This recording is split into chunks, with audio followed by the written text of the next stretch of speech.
Filler है, तो जहाँ पे भी वाटर होगा ये उसकी तरफ ट्रैवल कर जाएगा। तो इसलिए लिक्विड राइनोप्लास्टी में जो मेन प्रॉब्लम्स आते हैं वो फिलर की डिस्प्लेसमेंट के प्रॉब्लम्स हैं, क्योंकि नोज़ एक ऐसा स्ट्रक्चर है, जब भी हम अपने चेहरे पे हाथ फेरेंगे तो हम नोज़ को यूजुअली टच करते हैं। अदरवाइज़ जब हम सोते हैं तो पिलो वगैरह टच होता है, तो उससे भी लिक्विड जो फिलर हमने किया हुआ है उसके ट्रैवल होने के चांसेस बहुत ज़्यादा होते हैं। इसलिए अगर आप हाइलुरोनिक एसिड फिलर यूज़ करेंगे तो उसको मोस्ट प्रोबेबली बहुत ज़्यादा डीपर प्लेन में यूज़ करना चाहिए, ताकि जस्ट अबव द बोन वो हो, ताकि कम से कम उसके ट्रैवल के चांसेस हों। लेकिन ये बात हमेशा जहन में रखनी है कि जब भी हाइलुरोनिक एसिड फिलर करवाना है नोज़ में तो वो ट्रैवल करता है, क्योंकि हमारी नोज़ के मसल्स जो हैं, जो कि एक्सप्रेशन बनाने में यूज़ होते हैं, वो भी उसको ट्रैवल करने में रोल प्ले करते हैं, जिसकी वजह से रिवर्स होना स्टार्ट हो जाता है लिक्विड राइनोप्लास्टी में नोज़ उस टाइम पीरियड से जो कि आपको बताया जाता है। तो इसलिए ऐसे समझ लें कि अगर हम बहुत ज़्यादा बोटॉक्स और फिलर दोनों को कंबाइन करके करेंगे तो तब भी मैक्सिमम 3 मंथ्स तक लिक्विड राइनोप्लास्टी सर्वाइव करेगी। उसके बाद आपको दोबारा उसको रिफ़िल करवाना पड़ेगा। सेकंड फिलर आता है जो परमानेंट फिलर्स हैं। Permanent filler hydroxy acetate acid के बने होते हैं, जो कि बोन के ऊपर डिपॉजिट किए जाते हैं और वो बोन की शेप में अपने आप को एडजस्ट कर लेते हैं। लेकिन इनका सबसे जो बुरी बात साइड इफ़ेक्ट है वो ये है कि ये नॉन रिवर्सिबल है।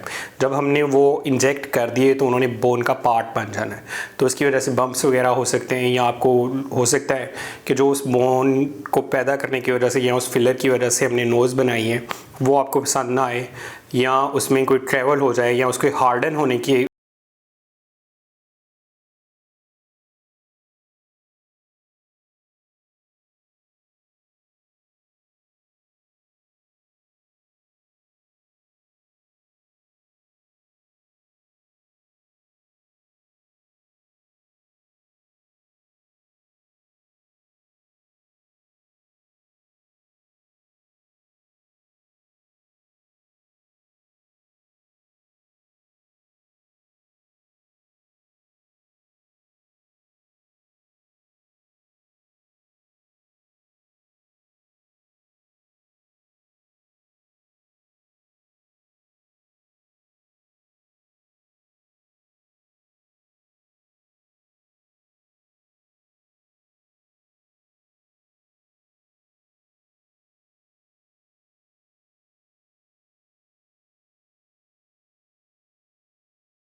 यूज़ करते हैं वर्ड्स को।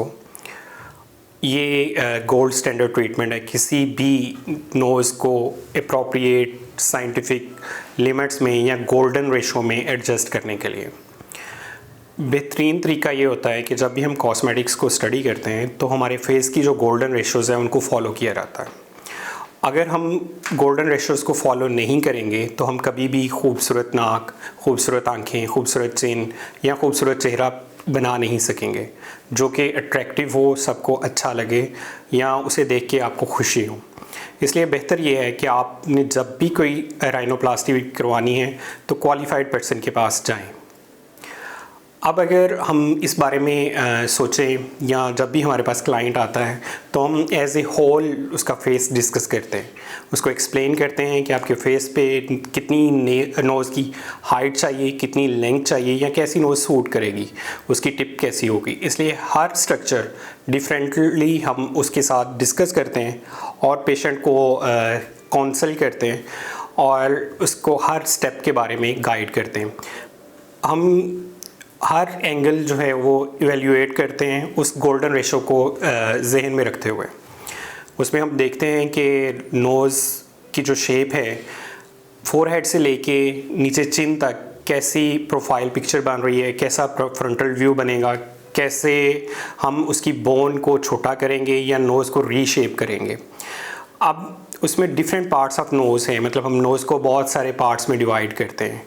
अगर आप कहें तो हम इस नोज़ को डिवाइड करते हैं कि ये नेज़ल ब्रिज है जो कि बोनी नेज़ल ब्रिज है, उसके नीचे कार्टिलेजेस, दो कार्टिलेजेस स्टार्ट हो जाती हैं, दो लोअर लेटरल कार्टिलेजेस होती हैं और ये सेप्टम के ऊपर इस सारी जो पिरामिड है या ट्रायंगल है उसकी जो बेस है वो बनी होती है।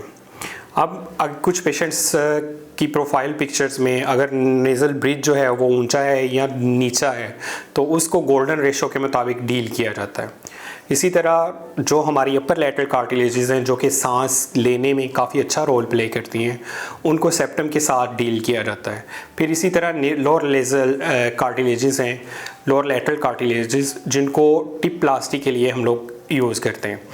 अब इसमें डिफरेंट एंगल्स जो हैं वो डिवाइड किए होते हैं कि मेल की नोज़ ऐसी होनी चाहिए, फीमेल की नोज़ जो है वो फेमिनाइन होनी चाहिए, उसमें जो टिप है उसका एंगल क्या होना चाहिए, या हमारे लिप के साथ जो एंगल बनता है वो क्या होना चाहिए। जब तक हम इन सारे एंगल्स को नॉर्मल एनाटमी में गोल्डन रेशो में फॉल नहीं करेंगे, हम कभी भी अट्रैक्टिव नोज़ जो है वो बना नहीं सकेंगे। अब ख़वातीन के मुख्तलिफ़ क्वेश्चंस होते हैं, क्योंकि अगर हम ख़वातीन को डिस्कस करें जो कि राइनोप्लास्टी के लिए आती हैं कि मेरी टिप जो है वो ऐसी कर दें, मेरी नेज़ल ब्रिज जो है उसको पतला कर दें, मेरी जो एला हैं या नॉस्ट्रियल्स हैं या नोज़ का ज़्यादा फैलाव है उसको बेहतर कर दें, तो उसके लिए different techniques different step wise use होती हैं। अगर हम उनको नहीं करेंगे ओवरऑल फुल फेस मिला के, तो तब हम बहुत सारी चीज़ें पीछे छोड़ देंगे। इसलिए राइनोप्लास्टी जब भी करवाएं तो एक लॉन्ग डिस्कशन करें अपने डॉक्टर के साथ, और ना सिर्फ उसके साथ डिस्कशन करें बल्कि आप डिफरेंट लोगों से ओपिनियन भी लें और आप अपनी प्रोफाइल पिक्चर्स ले लें, ताकि आप डिसाइड कर सकें कि हमने कौन सा एंगल जो है या कौन सी नोज़ हमारी रिक्वायर्ड है, या इसकी तरह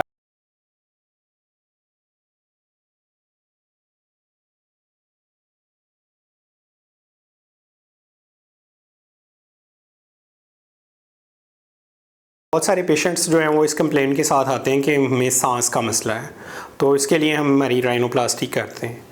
राइनोप्लास्टी सांस के लिए एक कहें तो कॉस्मेटिक प्रोसीजर के तौर पे हम मोस्टली यूज़ करते हैं। तो सेप्टोप्लास्टी या टर्बिनेक्टमी दो ऐसे प्रोसीजर्स हैं जो कि सांस की बेहतर करने के लिए किए जाते हैं। अब ये फील्ड जो है वो ईएनटी वालों की है। ईएनटी पर्सन्स जो हैं वो सेप्टम को अगर सेव कर देंगे तो डेफिनेटली दोबारा राइनोप्लास्टी करने की ज़रूरत नहीं पड़ेगी, अनटिल अनलेस के उससे पहले उसके कॉस्मेटिक कंसर्न्स ना हो। लेकिन अगर पेशेंट के कॉस्मेटिक कंसर्न्स हैं तो फिर सेप्टम को सेव करके निकालना चाहिए, ताकि दोबारा पेशेंट को राइनोप्लास्टी या सर्जरी करवाने की ज़रूरत ना पड़े। क्योंकि अक्सर आपने देखा होगा कि जो लोग सेप्टोप्लास्टी करवाते हैं उनके नाक यहाँ दरमियान से बैठ जाते हैं, जिसको दोबारा रिकन्स्ट्रक्ट किया जाता है। टर्बिनेक्टमी एक ऐसा प्रोसीजर है जो कि नाक की गुदूदों को छोटा करता है। नाक की गुदूदें बढ़ने की वजह से भी सांस रुक सकता है, या नाक की हड्डी टेढ़ी होने की वजह से भी। तो इन लोगों दोनों की सेपरेट ट्रीटमेंट है। अगर कोई पेशेंट हमारे पास डायरेक्टली आता है तो हम सेप्टोराइनोप्लास्टी के साथ ये भी सारी चीज़ें डील करते हैं, ताकि जब वो नोज़ बने तो एक खूबसूरत नोज़ के साथ खूबसूरत सांस लेने या इजी सांस लेने का जो मेथड है वो अप्लाई किया जा सके। उसमें हम फिर जो एंगल्स एयर के एंट्री के हैं, वो टिप के जो एंगल्स हैं उनको भी एडजस्ट करते हैं, और इसके अलावा हम लेटरल अपर लेटरल कार्टिलेजेस को भी एडजस्ट करते हैं ताकि सांस लेने में आसान।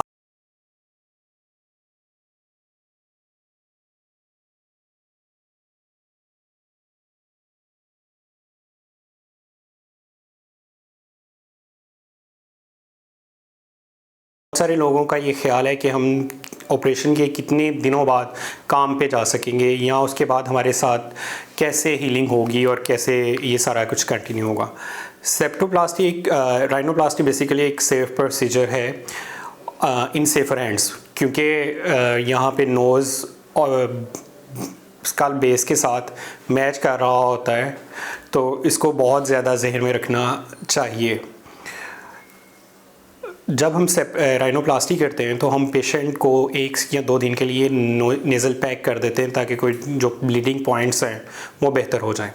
इसके अलावा हम टेपिंग करते हैं, स्प्लिंटेज नहीं करते। स्प्लिंटेज से मतलब ये है कि आपने अक्सर देखा होगा कि जब पुराने लोग राइनोप्लास्टी करते थे, पुराने से मतलब सीनियर ऑफ कोर्स, तो वो जब भी करते थे तो नाक के ऊपर एक प्लस्तर लगा देते थे, जिसकी वजह से बहुत ज़्यादा नोज़ हैवी हो जाता था और लोग हफ्ता 10-10 दिन तक अपने घरों में कैद हो जाते थे, और जब तक कि वो स्वेलिंग सेटल नहीं होती।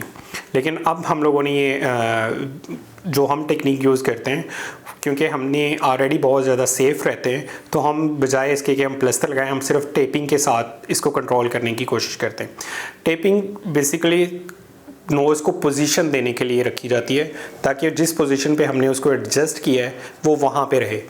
अगर टेप उतर जाती है तो उतरने दें, आपने नोज़ खुद नहीं हिलाना एटलीस्ट 2 वीक्स से लेके 4 वीक्स तक, क्योंकि बोन को हमने ब्रेक किया होता है और उसको पतला किया होता है। तो अगर आप बोन को हिलाएंगे तो वो तकरीबन 4 से 6 हफ्ते हीलिंग होने में लेती है, तो इसलिए 4 से 6 हफ्ते ये थोड़ी बहुत एहतियात होती है।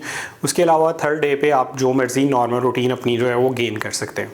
सेकंड जो ज़रूरी बात है वो ये है कि नोज़, क्योंकि हम हर एनाटमी की एवरी डेलिकेट स्ट्रक्चर्स को डील करते हैं, तो स्वेलिंग के बहुत ज़्यादा चांसेस होते हैं। ब्लड सप्लाई भी नोज़ की काफ़ी अच्छी होती है, तो इसलिए वहाँ पे पुलिंग, हीमाटोमा फॉर्मेशन या इस तरह की प्रॉब्लम्स हो सकते हैं।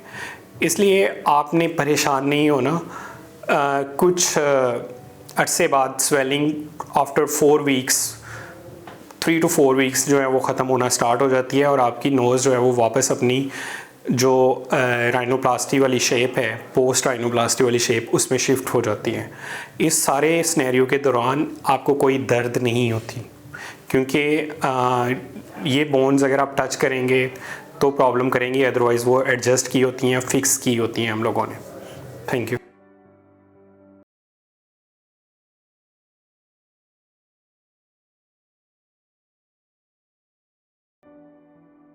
हमें एक बहुत अच्छा क्वेश्चन आजकल आ रहा है कि क्या आप राइनोप्लास्टी या टिप प्लास्टी बगैर सर्जरी बेहोशी दिए हुए कर देंगे। तो ऐसे बहुत सारे क्लाइंट्स हैं जिनकी हमने टिप प्लास्टी लोकल एनेस्थीसिया में की है। वो हमारे आप पेजेस पे देख सकते हैं कि वो पेशेंट जाग रहे हैं, और मीनवाइल हमने उनकी टिप जो है वो बेहतर कर दी है। लेकिन आपके लिए ये मैं फ़र्दर बता दूं कि हम सिर्फ कार्टिलेजेस के साथ बगैर एनेस्थीसिया के प्ले कर सकते हैं। जब हमने बोन को डील करना है तो उसमें एनेस्थीसिया के अलावा हमारे पास कोई ऑप्शन नहीं, क्योंकि वो डायरेक्टली आपके गले में जा रही होती है। इसलिए जो कार्टिलेजेस के प्रॉब्लम है वो लोकल एनेस्थीसिया में सॉल्व हो जाते हैं, उसमें सॉल्व हो जाते हैं, और कॉस्ट राइनोप्लास्टी की काफ़ी कम हो जाती है अगर आपने सिर्फ टिप प्लास्टी पे फोकस करना हो। लेकिन फिर भी अगर हम कंप्लीट राइनोप्लास्टी करेंगे तो हम उसमें नीचे जो स्ट्रक्चर्स हैं वो काफ़ी मजबूत लगा देते हैं, ताकि वो हमेशा के लिए खूबसूरत नोज़ बन जाए, यंग नोज़ आए, और उसकी जो एजिंग है वो वाला फैक्टर भी रूल आउट हो जाए। इसके अलावा आपके जो क्वेश्चंस हैं आप हमें कमेंट सेक्शन में पूछ सकते हैं, हमारे नंबर पे व्हाट्सएप कर सकते हैं। हम आपको एज़ अर्ली एज़ पॉसिबल उसका